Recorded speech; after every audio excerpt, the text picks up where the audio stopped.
நேயர்களுக்கு வணக்கம். நம்ம மல்லி சீரியல்ல இன்னைக்கு என்ன சுவாரஸ்யமா பார்க்க போறோம்னா, நம்ம விஜய விட்டு அந்த ஒரு வீட்ட விட்டு நம்ம மல்லி வெளிய வரணும்னு நெனைக்கிறவங்க மறக்காம இந்த வீடியோக்கு லைக் பண்ணுங்க.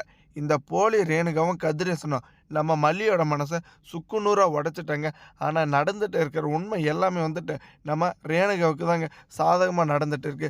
ஏன்னா இந்த ரேணுகாவ பொறுத்தவரைக்கும் நம்ம விஜய், நம்ம மல்லி ஒண்ணு சேரக்கூடாது. ஏன்னா இவங்க சேர்ந்துட்டா கண்டிப்பா நம்ம வந்துட்டு மனநிலை பாதிக்கப்படாத உண்மைய கண்டுபிடிச்சிருவா. ஆல்ரெடி வந்துட்டு இந்த மல்லிக்கு சந்தேகம் வந்துருச்சு. இந்த போற போக்குல கண்டிப்பா இந்த மல்லி மட்டும் நம்மளுடைய சுயரூபத்த கண்டுபிடிச்சு விஜய் கிட்டயும், இந்த கதிரேசன் கிட்டயும் தெரியப்படுத்திட்டாவா, நம்ம போட்டு வச்சிருந்தா இந்த ஒரு பிளான் வந்துட்டு மொத்தமா சொதப்பிடும். நம்ம வந்துட்டு இவங்க கிட்ட இருக்கிற அந்த ஒரு சொத்து மதிப்பு எல்லாத்தையும் திருடிட்டு போறாங்காட்டியும் நம்ம மனநிலை பாதிக்கப்பட்டு இருக்கிறத கண்டினியூ பண்ணோம். அப்படின்ற மாரி இந்த ஒரு நோக்கத்துல தாங்க இந்த நிஷா கிட்ட பேசி இந்த ரேணுகா இந்த ஒரு வீட்டுக்கு வந்துட்டு நம்ம விஜய், வெண்பா வர வைக்க போறாங்க. ஏன்னா நம்ம மல்லிக்கு வந்துட்டு இதில் விருப்பமே கிடையாது. ஆனால் நம்ம மல்லி வந்துட்டு இப்போ நினச்சிட்டு இருக்காங்க, அவங்களுக்கு நம்ம பாரமாக இருக்கிறதோட கண்டிப்பாக தூரமாகவே இருந்துடலாம். அவங்க நினச்ச மாதிரி வந்துட்டு இந்த கதிரேசன் என்ன சொல்கிறாங்கன்னா, என் பொண்ணு வந்துட்டு உயிரோடு இருக்குன்னா நீ தயவு செஞ்சு இந்த ஒரு வீட்டை விட்டு போயிடு வெளியே. ஏன்னா என் பொண்ணை பொறுத்த வரைக்கும் விஜய் கூடயும் வெண்பா கூடயும் இருந்தால் கண்டிப்பாக வந்துட்டு அவள் மனநிலை பாதிக்கப்பட்டது கூடிய சீக்கிரத்தில் குணமாயிடும். மல்லி உன் காலில் கூட நான் விழுறேன். ஆனால் ஒரு பக்கம் வந்துட்டு என் பொண்ணை இப்படி வந்துட்டு நீ அவஸ்தைப்படுத்தாதன்னு அவ்வளோ ஆணித்தனமாக வந்துட்டு நம்ம கதிரேசன் சொல்லிட்டு இருக்காங்க. ஆனால் உண்மையிலே பார்த்தீங்களான்னா இந்த நிஷா வந்துட்டு இப்போ எதுக்காக இந்த ஒரு ரேணுகாவை நானே பார்த்துக்கிறேன் அப்படின்ற உண்மையை வந்துட்டு தெரியப்படுத்தி எல்லாருக்கும் இந்த மனநிலை பாதிக்கப்பட்டவ கூட தான் இதுக்கு மேலே நான் இருக்க போகிறேன்னு சொல்லிட்டு இருக்காங்களாவா, எல்லாம் அந்த ஒரு பணத்துக்காக தாங்க. ஒரு பக்கம் இந்த ராஜேஸ்வரியோட சூழ்ச்சியில் இந்த நிஷாவும் வந்துட்டு ரொம்பவே மாறிட்டாங்க.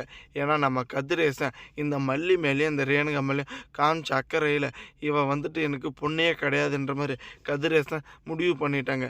ஆனால் இந்த ராஜேஸ்வரி எப்படியாச்சும் வந்துட்டு இங்கே பாரு நிஷா, நீ திரும்ப உங்கள் அப்பாவையும் அந்த ஒரு மனநிலை பாதிக்கப்பட்டு இருக்கால ரேணுகா உங்கள் அக்கா, அவளையும் உங்கள் வீட்டுக்கு கூப்பிட்டு போனால் மட்டும்தான் வந்துட்டு அந்த ஒரு சொத்து மதிப்புக்கு நீ உரிமை கொண்டாட முடியும். இல்லைனா எங்கே இருந்தால் வந்த இந்த நடுத்தருவில் இருந்த இந்த மல்லி தான் வந்துட்டு எல்லாத்துக்கும் உரிமை கொண்டாடுவா.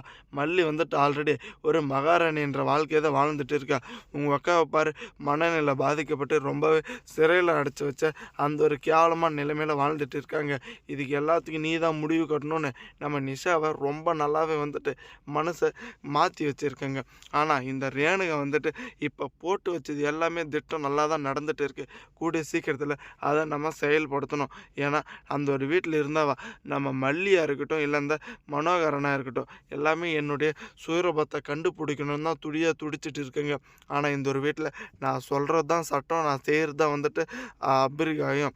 ஏன்னா இந்த கதிரேசன் வந்துட்டு நான் சொல்கிறத எல்லாமே அப்படியே நம்பிக்கிட்டு இருக்கான். விஜயும் அப்படியே நம்புவான். இவங்கள வச்சு நான் கண்டிப்பாக அந்த ஒரு பணத்தையும், அந்த ஒரு டெண்டருக்கு சேர்ந்த பணத்தையும் எடுத்துகிட்டு போகிறது உறுதின்ற மாதிரி ரொம்பவே ஆணித்தனமாக சொல்லிட்டு இருக்காங்க. ஆனால் நம்ம மல்லிக்கு இப்போ தாங்க கொஞ்சம் சந்தேகமே கூட வருது. ஏன்னா நம்ம அந்த ஒரு வீட்டில் இருக்கிற போதே வந்துட்டு விஜய் சாரை ஏமாற்ற பார்த்தாலே, இவள் இப்போ மட்டும் வந்துட்டு தனியாக இருந்தாலனவா இவளுடைய சூழ்ச்சிகள் வந்துட்டு ஒன்றுமே ரொம்பவே நம்ம விஜயை பாதிக்கப்படும். ஆனால் இருந்தாலும் இவங்க சந்தோஷமாக இருக்கிறதுல எனக்கு எந்த ஒரு பிரச்சனையும் இல்லை.